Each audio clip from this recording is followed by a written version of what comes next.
Huh? Huh? Huh? Huh?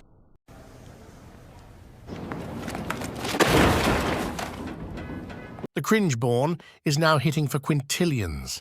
Yes, you heard correctly, quintillions. It may be difficult to grasp just how large these numbers are, because we just recently had trillions of damage, and then all of a sudden we skipped quadrillions and went straight for quintillions, basically multiplying the trillions of damage we already had by 100,000. So yeah, it's fair to say that this is the most broken the game has ever been, and it doesn't seem as if it's getting fixed for at least another month. So what do we do about that then? Abuse it to the fullest, I guess. There's not much else to do, and this is how you too can start copy-pasting and blow up the entire game. So I'm going to assume that you know the basics of this build. You abuse Rod of Capellaki, stack maximum resource, and combine it with the Banished Lord's Talisman. This grants you upwards of a few 100 million to billion damage. We take that, combine it with the Viscous Shield, and stack a fuck-ton of max life.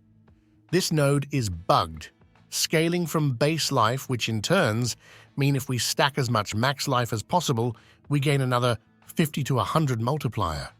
So now, my friend, you're dealing damage upwards of 100 billion. Combine that with the redirected force and interdiction aspect, which are uncapped, and you are finally dealing trillions of damage. To then deal upwards in the tens or hundreds of trillions of damage, we abuse yet another bug, the Jaguar main hall, which is double dipping as well. Alright, so now we are doing a few 100 trillion damage, but in the footage, we are doing 10,000 times this damage. How does that work? Well, damn, the first new multiplier that we are abusing is Mystic Circles, because it just so happens that you can scale Mystic Circle via tempering with the plane's power aspect. This grants you a circle in the ground that you stand within, and double your damage yet again, several times over. And now, my friends, we are approaching the quadrillions of damage. To use this tech, though, we unfortunately need to ditch the Midnight Sun Ring that we were using earlier to gain all of our resources back. But that's not really an issue, and I'll show you why soon. Either way, to double our damage yet again, we now have Shroud of False Death. The one-to-all passives is just amazing, nearly doubling our damage, but what is also amazing are the stats on this thing, because the all stats pretty much sorts out all the Perragon requirements we previously had to worry about, and the max life is just humongous, more than on any other item in the game. And now, my friends, now we are dealing in quadrillions. To seal the deal and get those quintillions of damage, though, we combine that with the Fell's Soothsayer's aspect. If you were here during the peak times of Sorcerer gameplay, you may have seen the shatter mechanic that we're hitting for trillions. This works basically the same. By gathering enough enemies, we can kill one of them, for example via executing them, and they then make all nearby enemies explode. And when they explode, so do you, you dirty dog. Because this explosion damage goes to the next enemy and stacks up damage onto the next one and the next, and then you get these quintillions of damage that are one-shotting tier 150 bosses. Alright, my friends, let's check out the planner so know what you should be looking for. I've combined the best players in the game and their builds into this planner. We have the setup at hand, the one that's just abusing all of the techs. It's not that optimal at speed farming, though, seeing as you need the chain reactions to blow up bosses. It's also quite rough to set up, so I've also made you a regular version that can hit in the quadrillions, which I'd say is pretty alright still. So in summary, use the pit push variant if you want to push into the 150s and above, and use the speed variant if you play to have fun and do other things as well. Okay, let's see what skills we are rocking. You want Vortex to gather enemies, Quill Volley because, well, it's the highest damage skill in the game. The Hunter for big dam and mobility, Scourge for humongous amounts of damage via the skill tree and the apprehension aspect. Armored Hide is the most important buff here though, as it's the incarnate skill which we are going to use for the fell soothsayer's aspect by making enemies vulnerable. And without making enemies vulnerable, this build would not work. And finally, Ravager. You can swap this out for counterattack for better thumbnails, but it's a massive quality of life upgrade for everything else in the game. Starting us off with the gear and aspects, you'll grab the interdiction aspect for the pit-pushing variant. The main difference here from previously is that you want to grab a lot of lucky hit chance along with resilience stacks. The lucky hit chance is due to two reasons. One, you are going to rely on lucky hit to restore primary resource to get your resources back, and two, the plane's power aspect relies on lucky hit. When it comes to the resilience stacks, that simply means max life from the skill tree. The previous best in slot setup used a ratio of 2 resilient tempers versus 1 max resolve temper, but seeing as we're now rocking Shroud of False Death, you'll get one of each. On the Shroud, max life and all stats is the name of the game here, and is just massively broken with the Viscous Shield legendary node. You want to run Shroud in all of your setups basically, the speedrun variant as well where you're using Midnight Sun to gain your resources back. In that setup, it's insanely easy to get going with the Shroud as it has both resource generation and you gain resource generation from intelligence, which you can get 300 of if you have an all-stats GA. It's then time for the redirected force, and you must temper chance to restore primary resource for this setup to work. And in the speedrun variant, you must instead temper lucky hit, chance to make enemies vulnerable, because in that variant, you do not have the fell soothsayer's aspect to gain vulnerable from. The other new temper is Mystic Circle Potency. This improves your Mystic Circles and in turn boosts your plane's power aspect for more big hecking damn. Other than that, you of course want to temper barrier generation everywhere to get that barrier fully stacked. Next we go for the Duelist's aspect. This in turn grants attack speed, but also boosts your plane's power aspect for big hecking damn. This is also where you temper maximum resolve stacks and sort out your resistances and armor. You do not need to get either of them capped, just get them close to capped, and you should survive everything with your massive barriers. Next we go for Aspect of Apprehension. This grants you 40% big damn whenever you fear enemies, which you do via Scourge. We then have Rod of Kepaleka. This item got indirectly buffed, doubling your damage yet again. And why is that? Well, damn, the chance for core skills to hit twice as bugged previously, and it's now working. So get it to 100%, and you double your damage, simple as that. Other than that, you want to prio maximum resource as to get it at least above 240 vigor, or else the Banished Lord's Talisman does not work. And speaking about Banished Lord's Talisman, here you want to focus fully on the maximum life because it can grant you above 20% max life, which is a massive damage bonus. And finally, the rings. The Fell Soothsayers is actually just broken, blowing shit up. I don't know how many bugs we are abusing in this build. 10? 20?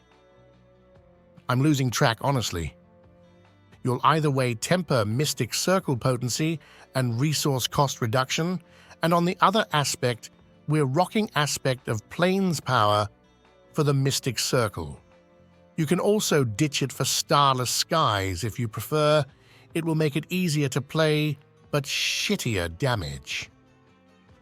And in the speedrunning variant, you would just run Midnight Sun, seeing how easy it is to set up and how consistent it is.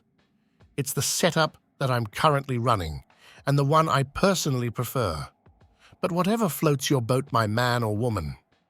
All right, friends, that's the gear and aspects. Let's see what runes and gems to use. It's pretty much the same here as before. Use Pock combined with Quay, and you'll get Earthen Bulwarks proccing a few times per second. Combine that with Exol and Exile, and you'll also keep up the max life permanently. When it comes to the gems, we are using barrier generation amethysts, and then you'll split your gems depending on what resistances you need. And finally, the Spirit Hall. Here we go for the Jaguar, as it's double dipping like crazy, along with the Jaguar for second Spirit Hall ferocity stacks. Just lovely. Now we can't forget the mercenaries either, because there is one combination that works extremely well with this setup, and that is using Raher. This is due to him granting us Fortify, which in turn boosts our overpower damage. We also get a 1.15x multiplier from him, and if we use Variana as the reinforcement, then we gain an additional 10% attack speed from her.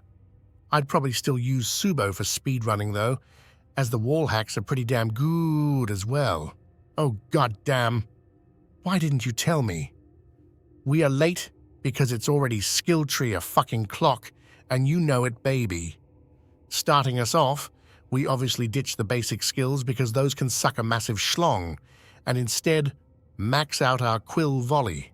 All of these passives are also massively important for the vigor generation cost and big dam. Seeing as Rod of Kepaliki turns our quill volley into a basic skill, we can also utilize follow through here. We then head on over to pick up Vortex along with enhanced and measured Vortex to get an easy knockdown and crowd control. We also make sure to grab all of these yummy passives for the damage bonuses and grab Ravager for the dash and resource generation. Next, we have a massive damage reduction from Perseverance and Armored Hide, which we use to gain maximum resolve, block chance, and make enemies vulnerable via our aspects. We also have Scourge here, which we use for the damage bonus and fears. Next we go for more max life and a buttload of damage both from our Eagle bonuses and Jaguar bonuses right here. We then have our ultimates, where we grab anything that says damage pretty much. The Vigor bonus is also lovely here, and we follow that up with the Hunter for massive schlong damage. And finally, the key passive. Prodigy's Tempo is a must-have here, as we need to keep resetting our cooldowns to deal damage, especially Armored Hide, which is why we also max that out. Because without it, no vulnerability, and without vulnerability, no Big Hecking Dam. And Big Hecking Dam equals Big Dick. That's just a fact. Prodigy's Tempo is also why a Shaco is so great in speedrunning setups.